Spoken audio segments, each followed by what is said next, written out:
నిన్న సీఎం రేవంత్ రెడ్డి గారు వనపర్తి జిల్లా కొత్తకోటలో కొన్ని మంచి మాటలు మాట్లాడాడు. ఎడ్యుకేషన్ సంబంధించి, పిల్లలకు సంబంధించి. అంటే చదువుకుంటేనే భవిష్యత్తు ఉంటుంది, ప్రతి ఒక్కరూ చదువుకోవాలి, దానికోసం ప్రభుత్వం అనేక కార్యక్రమాలు చేపడుతుంది, అన్ని రకాలుగా సహాయపడుతుంది, సహకారాలు అందిస్తుంది, విద్యకే అధిక ప్రాధాన్యత ఇస్తుంది, అందుకే విద్యాశాఖను నా దగ్గర పెట్టుకున్నానని చెప్పేసి సీఎం రేవంత్ రెడ్డి గారు చెప్పారు. అంతేకాదు 1000 కోట్లతో విద్యార్థులందరికీ ఒక స్పెషల్ కిట్ కూడా ఇస్తారని చెప్పి కూడా అనౌన్స్మెంట్ చేశారు. సరే, మంచిదే, ఇంతవరకు బాగానే ఉంది. కానీ మరి ఈ గురుకులాల పరిస్థితి ఏంటి సారు? ఈ ప్రతి ఏడాది ఇలాగే ఉండాలా? పాములతో కరిపించుకోవాలి, పురుగులన్నం తినాలి, హాస్పిటల్ పాలు కావాలి, సౌకర్యాలు లేక రోడ్లు ఎక్కాల్సిందేనా? ఒక ఏడాది జరిగింది అంటే సరే, ఎక్కడో అవగాహన లోపం జరిగింది, ఎక్కడో మిస్గైడ్ జరిగింది కాబట్టి జరిగింది అనుకోవచ్చు.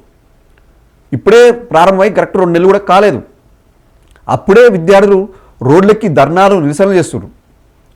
ఎందుకు వీటిపైన మరి ఫోకస్ పెట్టలేకపోతున్నారు? ఎందుకు వీటిని రిపేర్ చేయించలేకపోతున్నారు?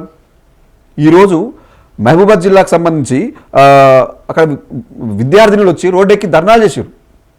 బాత్రూములు లేవని, నీళ్లు లేవని. ఎలా చదువుకుంటారు పిల్లలకు సౌకర్యం లేకపోతే? కనీస సౌకర్యాలు కల్పించాలి కదా. వాళ్ళేం మహా కోటలు కట్టేయమని ఏం చెప్పట్లేరు, పెద్ద పెద్ద బంగ్లాలు కట్టేయమని ఏం చెప్పట్లేరు. కనీస సౌకర్యాలు, నీళ్లు లేవు, వాష్రూమ్స్ లేవు, దాన్ని కూడా మీరు చేయించలేకపోతే ఎలా? వాళ్ళ రోడ్డెక్కి ఆందోళన చేసే పరిస్థితి ఎందుకు వస్తుంది? అది ఒకటే చోట కాదు, చాలా చోట్ల ఒకటి బయటపడుతున్నాయి. ఈరోజు ఇక్కడ బయటపడ్డ విషయం ఏంటంటే, కొత్తగూడెంలోని గాంధీనగర్ సోషల్ వెల్ఫేర్ గురుకుల పాఠశాల విద్యార్థులంతా రోడ్డు మీకు వచ్చారు. అక్కడ 10 వాష్రూమ్స్ ఉంటే అందులో ఏది పని చేయట్లేదంట. ఒక్కటి పని చేస్తే ఆ ఒక్కదానికోసం ఈ విద్యార్థులు వాడుకోవాలి, పైగా ఆ ఉన్నదానికి కూడా డోర్ లేని పరిస్థితి. అమ్మాయిలు సార్, ఎలా వాళ్ళు స్నానాలు చేస్తారు, ఎలా వాష్రూమ్కి వెళ్తారు? వాళ్ళ బాధ ఏంది? అక్కడ సిబ్బందికి చెప్తే మీరే తలా ఇంత పైసలు ఇవ్వండి, మీరు డబ్బులు ఇస్తే దాన్ని రిపేర్ చేస్తామని చెప్తారంట. మరి ప్రభుత్వం ఏం చేస్తుంది? ప్రభుత్వం నిధులు ఎక్కడ పోతున్నాయి? విద్యాశాఖ కేటాయించిన నిధులు ఎక్కడ పోతున్నాయి?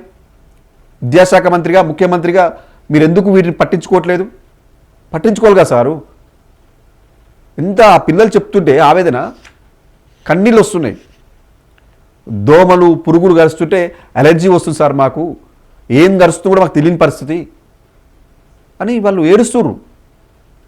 అన్నం తిందామని పోతే అందులో పురుగులు కనపడితే పస్తులు ఉండాల్సి వస్తుంది. వాళ్ళు సార్లు కూడా తిడుతుర్రు.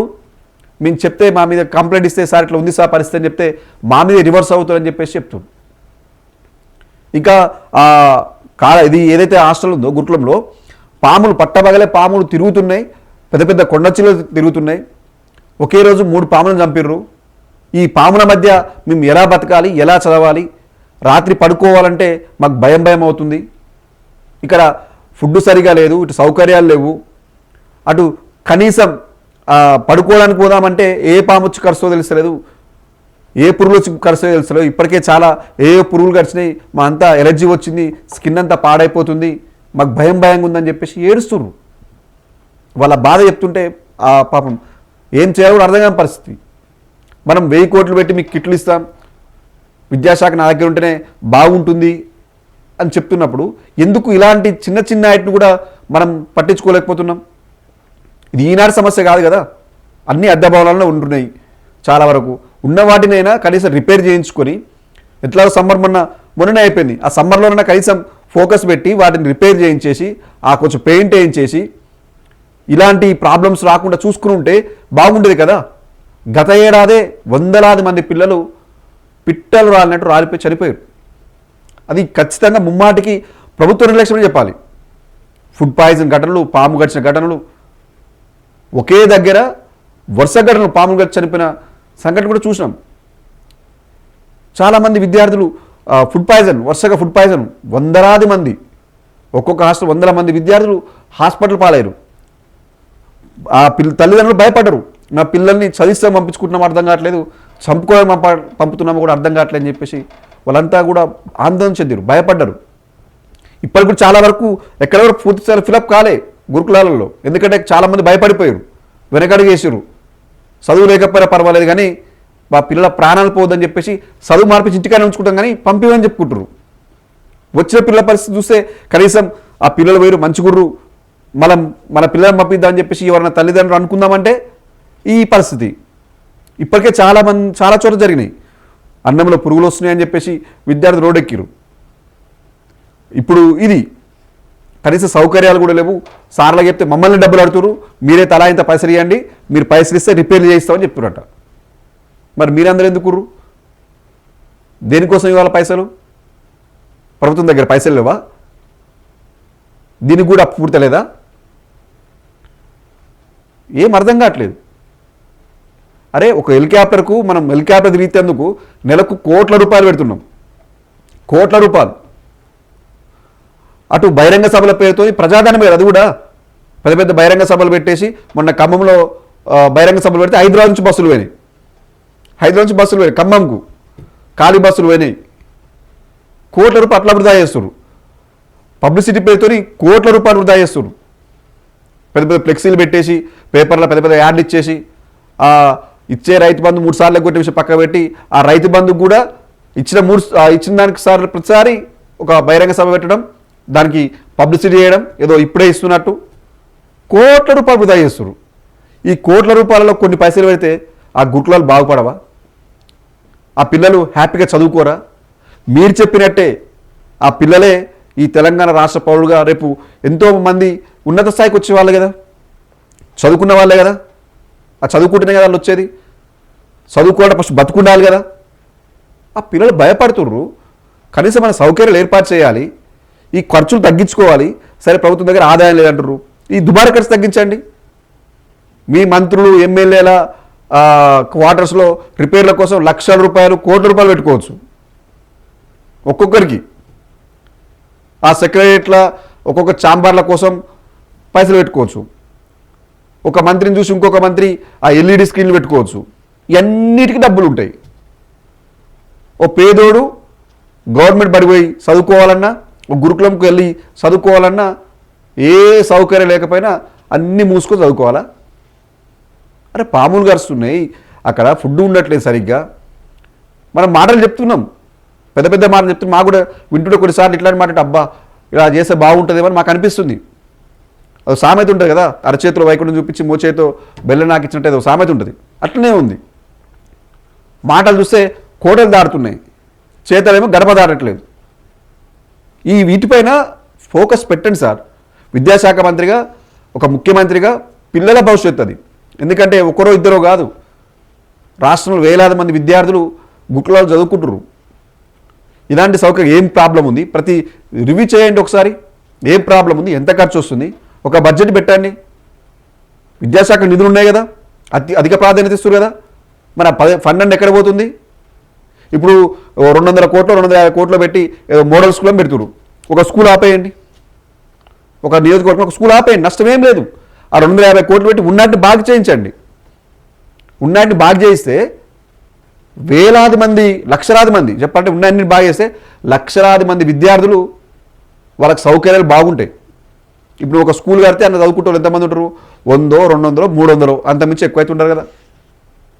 సౌకర్యాలు బాగానే ఉంటాయి. మీరు చెప్పిన 250 కోట్లు పెట్టి ఓ 20 ఎకరాల భూమి పెట్టి అద్భుతంగా బాగానే ఉంది. ఒక్క దగ్గర ఆపండి, ఒక్క దగ్గర ఆపి ఆ 250 కోట్లు మిగతా గురుకులాలకు సంబంధించి, ప్రభుత్వ స్కూళ్ళకు సంబంధించి ఆ ఫండ్ పెడితే అద్భుతంగా అవుతాయి, మహా అద్భుతంగా అవుతాయి. ఈ పిల్లలందరూ చదువుకుంటారు. ఆ చదివే 1000 మంది పక్కకు పెడితే 100 మంది 200 మంది లక్షల మంది విద్యార్థులకు సరైన మౌలిక వసతులు వస్తాయి. వాష్రూమ్స్ వస్తాయి, ఫుడ్ మంచిగా ఉంటుంది, వాళ్ళకి కావాల్సిన కంప్యూటర్ ల్యాబ్స్ ఉంటాయి, సైన్స్ ల్యాబ్స్ ఉంటాయి, ఆ పరిసరాలు బాగుంటాయి, ఆ కరెంటు ఉంటుంది, కరెంటు పోతే జనరేట్ ఉంటుంది, చీకట్లో కూడా చదువుకోవచ్చు, పాములు వస్తే భయపడరు. అద్భుతంగా మారుతాయి, మహా అద్భుతంగా. ఒకరు నియోజకవర్గాలు ఆపేస్తే నష్టమేం లేదు. ఇప్పుడు చదవట్లేరా? అన్ని నియోజకవర్గాలు అందరి పిల్లలు చదువుతున్నారు. ఇప్పుడు ఈ కొత్త స్కూల్ అయితే కొత్తగా ఏం పుట్టుకున్నారు పిల్లలు, ఈ స్కూల్కి వెళ్ళి రావాల్సిందే కదా. ఇప్పుడు ఏదైనా స్కూల్ ప్రారంభిస్తే ఏడికి వెళ్ళి వస్తారు? ఈ స్కూల్కి వెళ్ళి రావాల్సిందే, గవర్నమెంట్ స్కూల్కి వెళ్ళి ప్రైవేట్ స్కూల్కి వెళ్ళి రావాల్సిందే కదా. అయ్యా పైసలు ఆపేసి వీటిని బాగు చేస్తే అక్కడ ఉన్న పిల్లలంతా అద్భుతంగా చదువుకుంటారు. ఈ 100 మంది పిల్లలు కాదు, లక్షల మంది పిల్లలు. కాబట్టి ఇప్పటికైనా ప్రభుత్వం, ఎందుకంటే ఇప్పుడు 2 నెలలే, జూన్ నుంచి జూలై వచ్చడం 1 మంత్ దాటిందంటే ఇప్పటికే చాలా ఘటనలు బయటపడుతున్నాయి. గురుకులాలకు సంబంధించి, స్కూళ్ళకు సంబంధించి. ఒకసారి గొడ్డు కారం తింటే ఆ గొడ్డు కారంతో బువ్వ పెట్టరు. ఆ గొడ్డు కారంతో బువ్వ పెట్టినోడు ఎందుకు పెట్టినారని ఆయనని వాడిని ప్రశ్నించకుండా ఒక మంత్రి గారు ఆ వీడియో తీసిన ఆయన పైన కేసులు పెట్టాలని చెప్పేసి, ఎట్లు వస్తున్నాయని చెప్పేసి బెదిరిస్తున్నారు.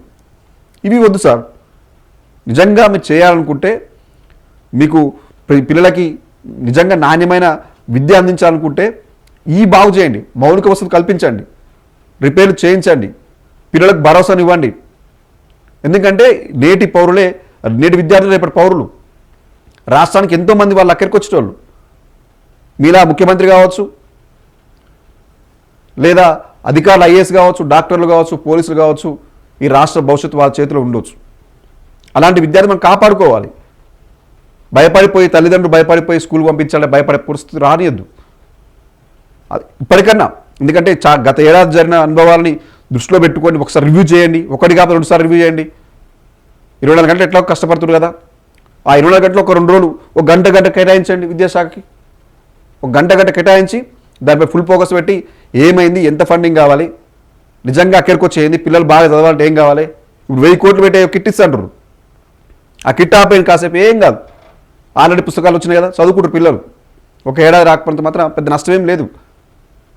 మౌలిక వసతులు కల్పిస్తే అందులోకి వెళ్ళి వాళ్ళు అద్భుతంగా చేస్తారు. కాబట్టి మరి ప్రభుత్వం దీనిపై కొంచెం ఫోకస్ పెట్టి ఇకపైన ఇలాంటి ఘటనలు పునరావృతం కాకుండా దానికి తగ్గట్టు చర్యలు తీసుకొని ఆ పిల్లలకు భరోసానిచ్చేలాగా ఆ వాష్రూమ్స్ కావచ్చు, కరెంటు కావచ్చు, వాటర్ సమస్య కావచ్చు, ఇవన్నీ పరిష్కరించేలా చూస్తే అద్భుతంగా ఉంటుంది. కాబట్టి ఆ దిశగా ప్రభుత్వం కూడా చర్యలు తీసుకోవాలని కోరుకుందాం.